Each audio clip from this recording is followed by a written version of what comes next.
The metal chains around Lisa Martinez's wrists felt cold against her skin as she stood in the center of the courtroom. The room was packed with officials from across the galaxy, all staring at her with hard eyes. She kept her back straight and her chin up, even though she knew this trial was fake from the start. "Commander Martinez," Admiral Kevin Brooks said from his high seat at the judge's table. His voice carried across the silent room. "You stand accused of destroying 3 civilian transport ships and killing over 200 innocent people." Lisa looked straight at him. She had served under Brooks for 5 years. She had saved his life twice during the war with the alien forces. Now he sat there like he didn't know her at all. "I did not destroy those ships," Lisa said clearly. Her voice did not shake. "You know, I was nowhere near that sector when it happened." "General." Patricia Wells, sitting next to Brooks, shuffled through papers on her desk.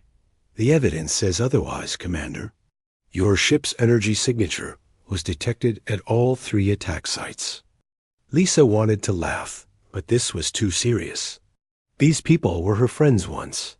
Now they were trying to destroy her because she had found out about their dirty deals. She had discovered them selling human weapons to enemy aliens. When she tried to report it, they turned on her instead, out in the crowd behind her. Lisa saw Captain Alex Turner. He was her second in command on the ship Independence. His face was red with anger. Next to him sat Lieutenant Maya Rodriguez, who had served under Lisa for 3 years. Both of them knew the truth, but their words meant nothing in this fake trial. "The court has reviewed all evidence," Brooks announced. He did not look at Lisa. When he spoke, "Commander Lisa Martinez, we find you guilty of war crimes against civilian populations." The room erupted in noise. Some people shouted in anger. Others clapped. Lisa stood perfectly still in the middle of it all. She had expected this outcome, but it still felt like a punch to the stomach. "The sentence," Wells continued when the room got quiet again, "is exile to planet designation Kepler 442b. You will be transported there within 48 hours. Everyone in the room knew what that meant. Kepler 442b was called New Eden in the official records, but soldiers had another name for it. They called it the Predator's Paradise. No human had ever survived there for more than 3 days. It was a death sentence disguised as mercy. Lisa felt her heart beat faster, but she did not let it show on her face. "I request the right to appeal this decision." "Request denied," Brooks said quickly. "The sentence is final. Guards escort the prisoner to detention." 2 large security guards moved toward Lisa. Before they reached her, Captain Turner stood up from his seat. "This is wrong," he shouted. "Commander Martinez is a hero. She saved Earth during the Zephyrian War. You all know that." "Sit down, Captain," Wells ordered, "or you'll join her." Turner's hands were shaking with rage, but Lieutenant Rodriguez pulled him back into his seat. Lisa caught his eye and shook her head slightly. She did not want her friends to suffer because of her. The guards put heavy metal restraints on Lisa's arms and legs. As they led her from the courtroom, she walked with her head high. She had been a soldier for 15 years. She had faced death many times before. She would not give these traitors the satisfaction of seeing her break. The detention cell was small and cold. Lisa sat on the narrow bed and stared at the wall. In 2 days, she would be loaded onto a transport ship and taken to a world where she was supposed to die. The thought should have scared her, but instead she felt angry. Brooks and Wells thought they had won, but Lisa Martinez was not so easy to kill. The next morning, Captain Jake Morrison came to see her.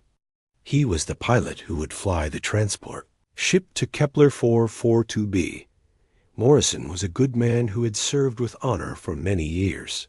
Lisa could see the pain in his eyes when he looked at her. "I'm sorry, Commander," he said quietly. "I don't believe you did those things."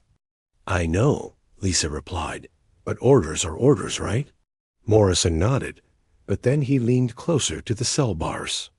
The official manifest says you get basic survival supplies. Water for 3 days, food for 5 days, a shelter unit, and emergency. Flares. Lisa understood. Morrison was telling her exactly what she would have to work with. It was not much, but it was more than she expected from this fake trial. The planet has some unusual features, Morrison continued, speaking carefully. High gravity, twin suns, frequent electromagnetic storms. The native life forms are ... challenging. Again, Lisa understood. Morrison was giving her intelligence about her destination, even though it was against regulations. He was risking his career to help her. Thank you, Captain, she said. Morrison stood up to leave, then stopped. Commander, I've been flying transport missions for 20 years. I've seen a lot of tough people, but I've never seen anyone as tough as you. If anyone can survive that place, it's you. After he left, Lisa lay back on her bed and closed her eyes. She thought about her military training, her survival courses, and all the impossible situations she had lived through. Brooks and Wells wanted her to die on that alien world, but Lisa Martinez had other plans. The transport ship would take 3 weeks to reach Kepler 442b. That gave her 3 weeks to prepare mentally for the fight of her life. She had survived alien wars, space battles, and political betrayal. Now she would survive a planet designed to kill her. As she drifted off to sleep, Lisa smiled for the first time since her arrest. Her enemies thought they were sending her to die, but they were actually giving her exactly what she needed, a chance to disappear and come back stronger than ever. A exile pod hit the ground hard, throwing Lisa against the metal walls. Red warning lights flashed as the pod systems shut down one by one. She heard the hiss of air pressure, equalizing with the outside atmosphere. The door opened with a caw. Loud clang, and Lisa got her first look at the world that was supposed to kill her. Kepler 442b was unlike anything she had seen before. Strange trees made of what looked like crystal stretched up toward 2 bright suns in the sky. The air smelled like metal and electricity. In the distance, she could see mountains that glowed with their own light. Their gravity was heavier than Earth's, making each step feel like she was carrying extra weight. Lisa pulled her supplies from the pod quickly. 3 days of water, 5 days of food, a basic shelter that folded out like a tent, and 6 emergency. Flares. Not much to survive on a hostile planet, but it was what she had. The pod's beacon would broadcast her location for 48 hours, then shut off forever. After that, no one would know where she was, or if she was alive. She dragged her supplies away from the pod and found a spot between some of the crystal trees. The shelter went up easily, designed for quick deployment by soldiers in combat zones. Lisa checked her watch. She had 6 hours until the first sunset. On a planet with twin suns, she wasn't sure what nighttime would bring. As the suns began to set, Lisa heard the first sounds. Low howls echoed through the crystal forest, answered by other calls from different directions. Something was moving out there in the growing darkness. She sealed herself inside the shelter and checked her small sidearm. It had enough power for maybe 20 shots. After that, she would have to rely on her hands and her brain. The attack started an hour after full darkness. Lisa heard scratching sounds on the outside of her shelter. Then something heavy threw itself against the walls. The entire structure shook, but the military-grade materials held. Through the thin walls, she could hear multiple creatures moving. Around her shelter, testing for weak spots, one of them made a sound like a mix between a wolf's howl and metal scraping on stone. Lisa decided to call them shadow stalkers because she could barely see their dark shapes moving in the moonlight outside. They were about the size of large dogs, but moved on 6 legs instead of 4. Their bodies seemed covered in hard plates like armor, as shadow stalkers kept attacking all night. Every few minutes, one would slam into the shelter walls or try to dig underneath. Lisa realized they were smart, working together to find a way inside. She needed to do something before they broke through. Lisa remembered her engineering training from the military academy. The shelter ran on a small power cell that provided heat and air circulation. She could modify it to send electrical current through the outer walls. It would drain the battery faster, but it might keep the predators away. Working quickly in the dark, Lisa rewired the shelter's electrical system. When the next shadow stalker hit the wall, it got a shock that sent it flying backward with a screech of pain. The pack backed away from the shelter, but Lisa could still hear them moving around in the crystal trees. Waiting dawn came with the rise of both suns, and the shadow stalkers disappeared back into whatever holes they lived in during the day. Lisa crawled out of her shelter, exhausted but alive. She had survived her first night, which was more than most exiles managed. The day brought new problems. The twin suns created intense heat that made the air shimmer like water. Lisa's electronic equipment started failing as electromagnetic storms moved across the sky. Her communicator died first, then her compass stopped working. The planet seemed designed to cut her off from any help. Water became her biggest concern. She had enough for 2 more days, but the heat made her sweat constantly. Lisa tried to collect moisture from the crystal trees, but the liquid that came out was purple and smelled bad. She didn't dare drink it without knowing if it was poisoned. Food was another issue. Her military rations would last 4 more days if she was careful. She could see small animals moving through the crystal forest, but catching them would be difficult. Plus, she had no way to know if alien meat was safe for humans to eat. On her second day, Lisa made an important discovery. She noticed that the shadow stalkers avoided certain areas of the forest. These zones were always near the largest crystal formations, which hummed with a low sound she could feel in her bones. Lisa realized the crystals were not just rocks, but some kind of living organisms that the shadow stalkers feared. She moved her camp to a grove of the largest crystals she could find. The humming sound was louder there, but the shadow stalkers stayed away completely. For the first time since landing, Lisa felt like she might have found a safe place to rest. That afternoon, Lisa encountered her first real test. She was trying to fix her water recycler when something massive crashed through the crystal trees behind her. She spun around and came face to face with the biggest predator she had ever seen. The creature stood 12 feet tall on its back legs, covered in natural armor that looked like metal plates. Its front arms ended in claws as long as kitchen knives, and its mouth was full of teeth like broken glass. Lisa had no doubt this thing could tear her apart in seconds, but something strange happened. Instead of running or freezing with fear, Lisa felt her military training take over. She stood up straight, looked the giant predator directly in the eyes, and let out the loudest, most commanding shout she could manage. It was the same voice she had used to lead troops into battle, full of authority and confidence. The massive creature stopped moving. It tilted its head to one side, studying her with intelligent eyes. For a long moment, neither of them moved. Then, slowly, the predator backed away and disappeared into the crystal forest. Lisa's hands were shaking, but she was smiling.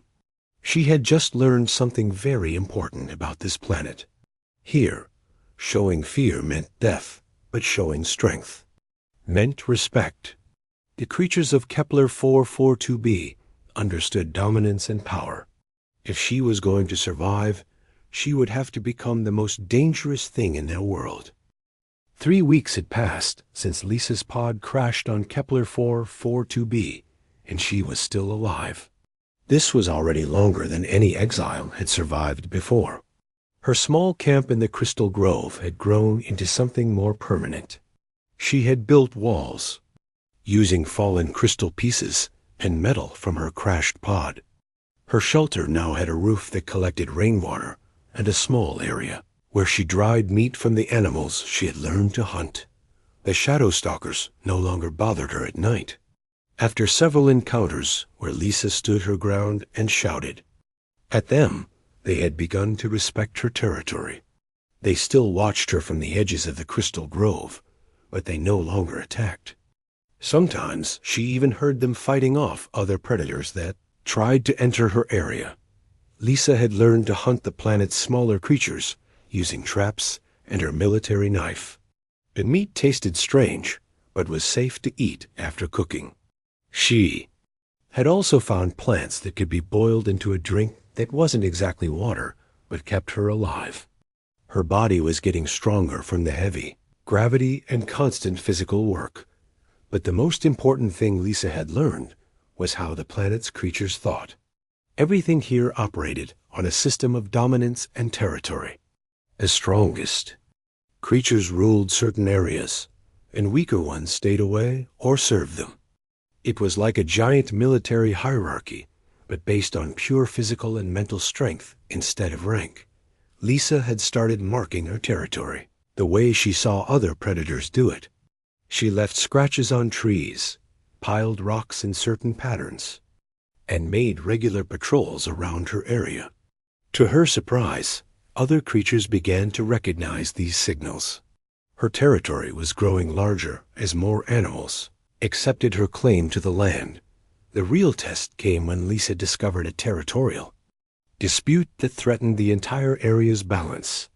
She was checking her traps near a stream when she heard the sound of fighting.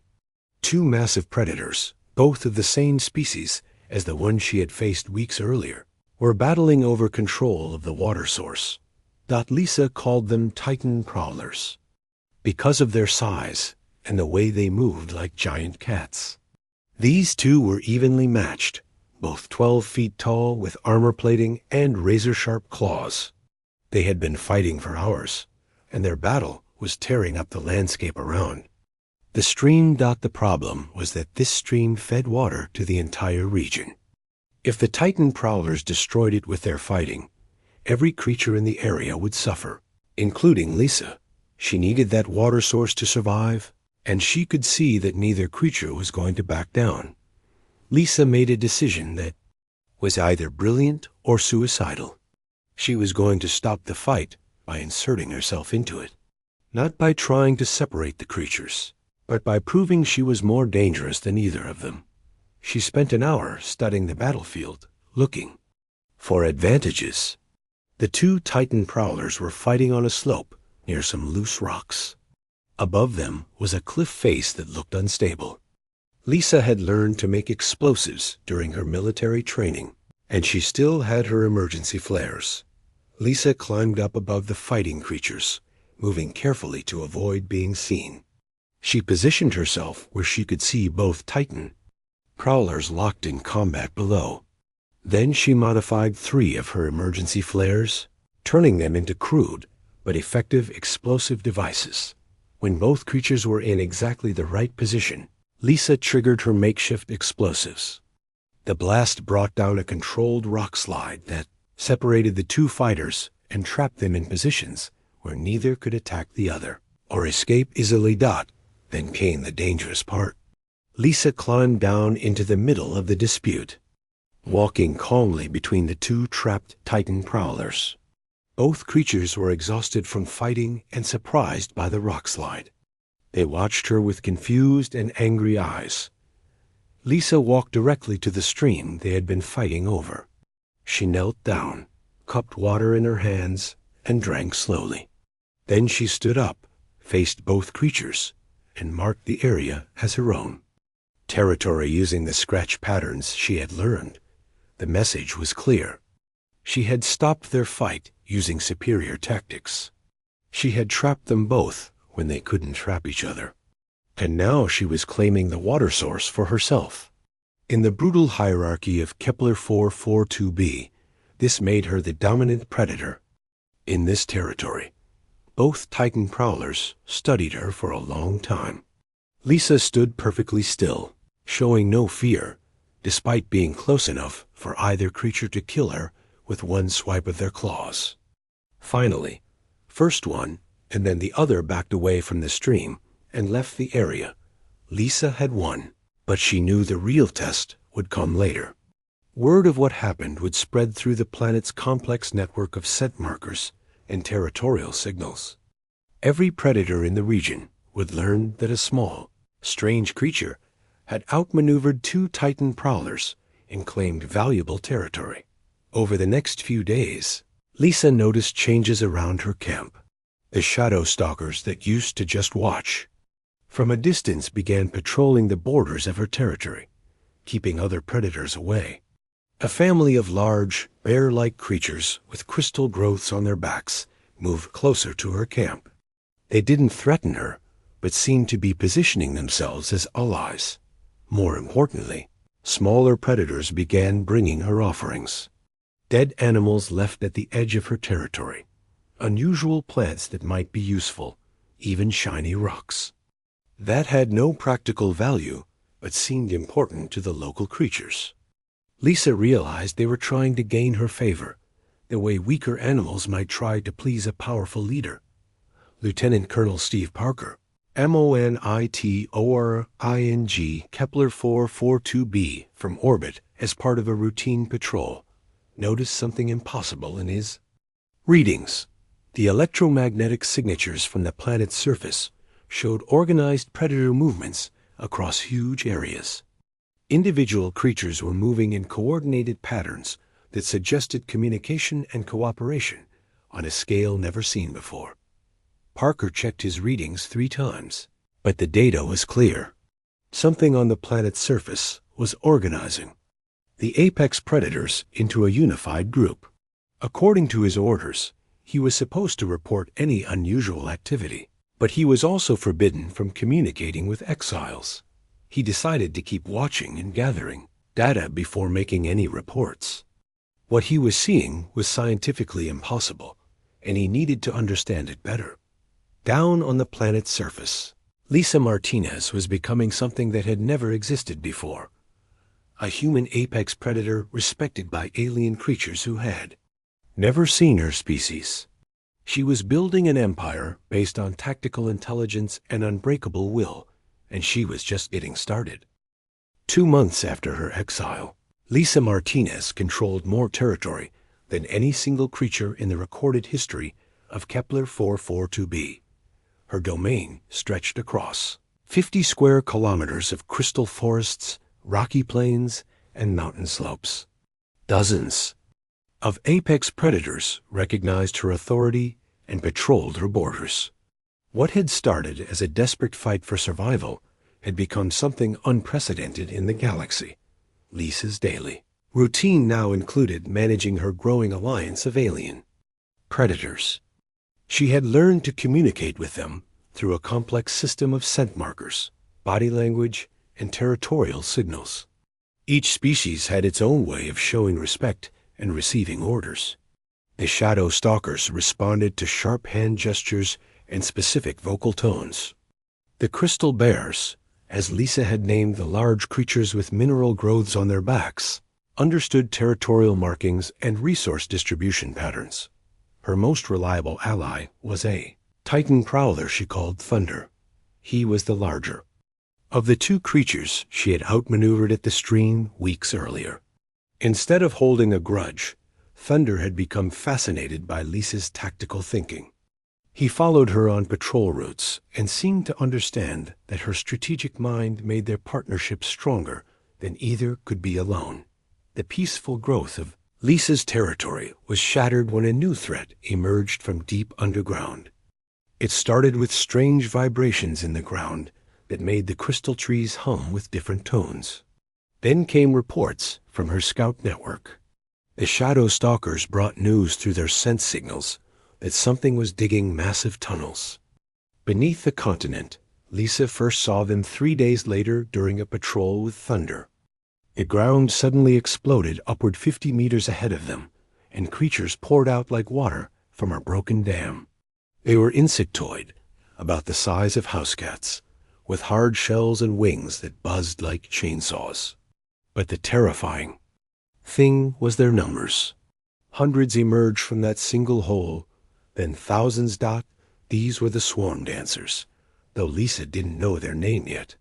She had read about similar creatures in military reports from other worlds. They were a hive, species that consumed entire ecosystems, stripping planets bare of all organic matter before moving on. Individual swarm dancers were weak, but they operated as a single organism with millions of members. Lisa realized immediately that this was an extinction-level threat to Kepler 442b. No single predator, no matter how powerful, could fight millions of coordinated enemies.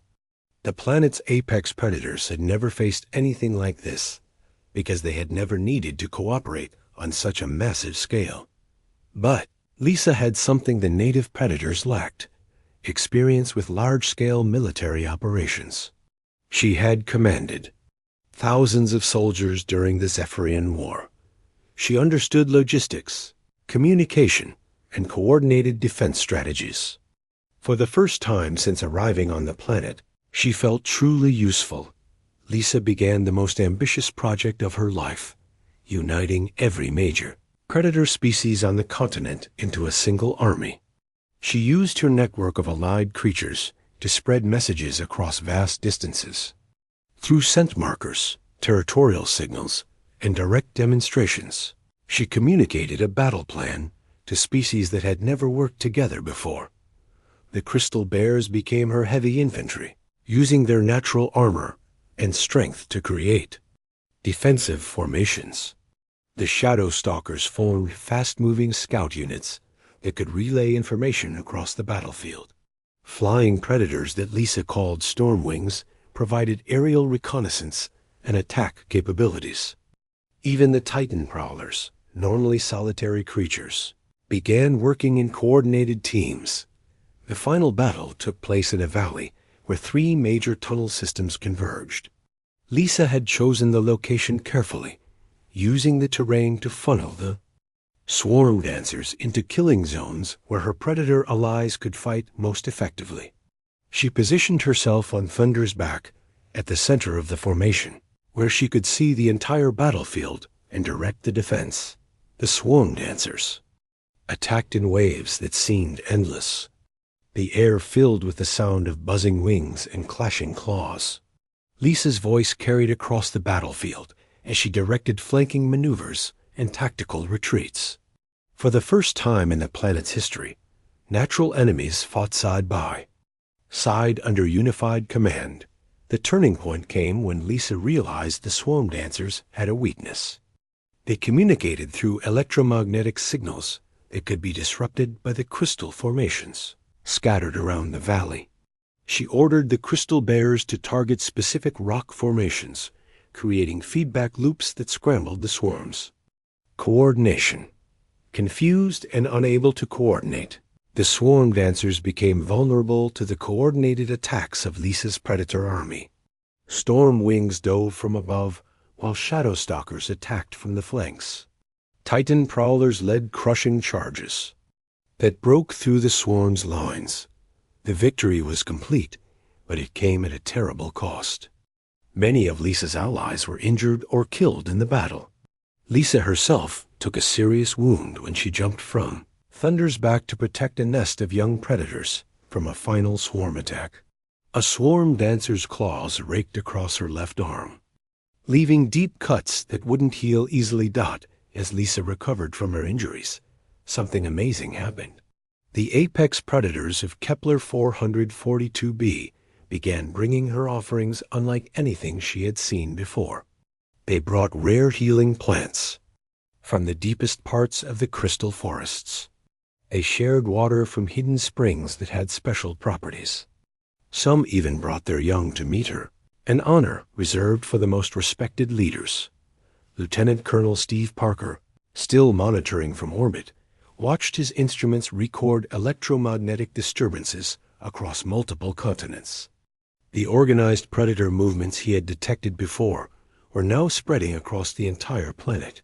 Someone down there had achieved the impossible. They had created a planet-wide alliance of apex predators. Parker realized he had to make a decision.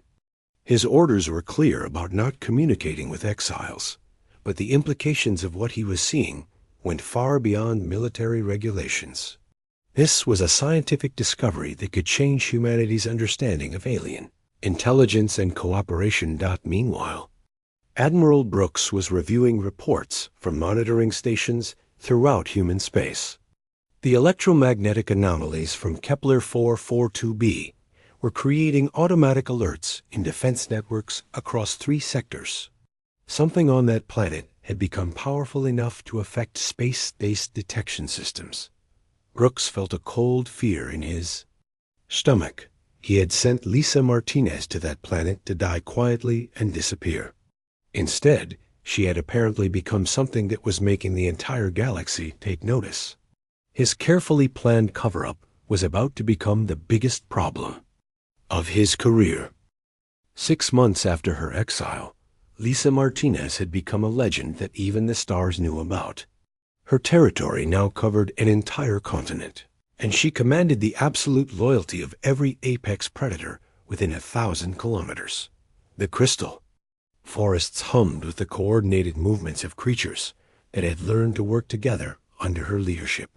She could speak fluently in the complex language of sense, electromagnetic signals, and territorial displays that connected all life on Kepler-442b.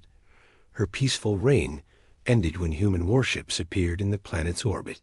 Lisa watched through Thunder's enhanced senses as 12 military vessels took positions above her world. She had learned to see through the electromagnetic perception that many apex predators possessed, and the ship's energy signatures told her everything she needed to know. This was Admiral Brooks coming to finish what he had started. Lieutenant Colonel Steve Parker had finally broken his silence 3 days earlier. He sent a coded message to Captain Alex Turner and Lieutenant Maya Rodriguez, revealing Lisa's survival and the imminent orbital bombardment that Brooks had planned.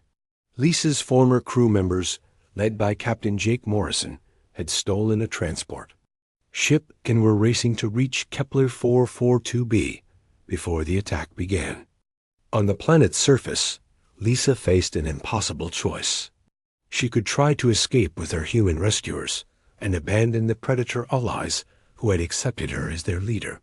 Or she could stay and fight against impossible odds to protect the world that had become her home. Lisa chose to fight. She called together every apex predator on the continent, using the planetary communication network she had helped create. Through electromagnetic pulses that traveled through the crystal formations, her message reached creatures thousands of kilometers away. The message was simple. Their world was under attack, and they needed to defend it together. The response was immediate and overwhelming. Titan prowlers began moving toward Lisa's position from across the continent. Storm wings filled the skies in formations that blocked out the twin suns. Crystal bears emerged from deep mountain caves they had never left before. Shadow stalkers ran in packs, so large they looked like dark rivers flowing across the landscape. Admiral Brooks, watching from his command ship, couldn't believe what his sensors were showing. Every large predator on the planet was moving in coordinated patterns toward a single location. It was militarily impossible, but it was happening right in front of him. "Begin the orbital bombardment," Brooks ordered his weapons officer. "Target the largest concentration of life signs." But before the first shot could be fired, something unexpected happened. Captain Norrison's stolen transport ship dropped out of hyperspace and opened fire on Brooks' flagship. The small ship was no match for a military dreadnought, but it bought precious time for the rescue mission. Lisa, riding Thunder at the head of her predator army, made a decision that would change galactic history. Instead of running or hiding, she led a direct assault against the human landing forces. Titan prowlers leaped impossible distances to attack military shuttles as they tried to land. Storm wings used their natural electromagnetic abilities to disrupt human communication systems. Crystal bears charged through defensive lines like living tanks. The human soldiers, trained to fight other humans and standard alien species, were completely unprepared for tactical coordination from creatures they had always considered mindless animals. Lisa's predator army fought with intelligence, strategy, and purpose that no military manual had ever described. Admiral Brooks himself was forced to evacuate his command ship when it coordinated. Attack by storm wings overloaded the vessel's defensive systems. He retreated to a fortified bunker on the planet's surface, but even there, he wasn't safe. Lisa's forces surrounded the position within hours. The final confrontation took place at sunset, with both of Kepler 442b's suns painting the sky in brilliant colors. Lisa approached the bunker on foot, flanked by Thunder and 6 other Titan prowlers. Behind them came representatives of every apex predator species on the planet. The sight was terrifying and magnificent at the same time. Brooks emerged from his bunker with his remaining soldiers, their weapons trained on Lisa and her allies. But Lisa walked forward without fear, speaking in the calm, authoritative voice that had once commanded human fleets and now commanded alien predators. "Admiral Brooks," she said, her words carrying across the battlefield through speakers that Captain Morrison had dropped from orbit. "You sent me here to die, but instead you created something new. These creatures respect strength and intelligence, not rank and politics. They follow me because I've proven myself worthy, not because I inherited a position." Brooks tried to maintain his authority, but his voice shook when he spoke. "You're a criminal, Martinez, a traitor to humanity. I'm the first human to earn respect from an alien species without conquering them," Lisa replied. "I'm the first person to unite an entire planet's ecosystem under cooperative leadership. I'm something you'll never be, Brooks. I'm actually worthy of command." The moment of truth came when Brooks ordered his soldiers to fire, but the weapons didn't work. The Crystal Bear's electromagnetic abilities had been quietly disrupting all human technology in the area for the past hour. Brooks and his men were helpless. Lisa didn't need violence to win. She simply activated the recording devices that Morrison had planted around the bunker and forced Brooks to confess his crimes on an open channel that reached every human ship in the system. The Admiral's corruption, his arms deals with enemy aliens, and his attempt to murder Lisa were all broadcast to the entire fleet. The other human officers, many of whom had served with Lisa during the war, immediately arrested Brooks and General Wells. The orbital bombardment was canceled, and Lisa was officially pardoned and restored to active duty with full honors. But Lisa surprised everyone with her final decision. She chose to remain on Kepler 442b as humanity's first planetary guardian, establishing a new model for human-alien cooperation. Her predator allies became the foundation for an unprecedented alliance between human tactical intelligence and alien natural capabilities. The story ended with Lisa standing atop the highest crystal mountain on the continent, surrounded by her apex predator family, as the first human colonists arrived to establish a cooperative settlement. She had transformed from exile to legend, proving that sometimes the greatest predator is not the one with the sharpest claws, but the one with the strongest will to survive and lead. Admiral Brooks and General Wells faced court-martial and life imprisonment. Lisa Martinez became the first human to hold the rank of Planetary Alpha, respected equally by human military command and alien apex predators. Her story spread throughout human space as proof that humans were indeed the galaxy's ultimate apex. Predators not because of superior weapons, but because of superior adaptability and unbreakable determination.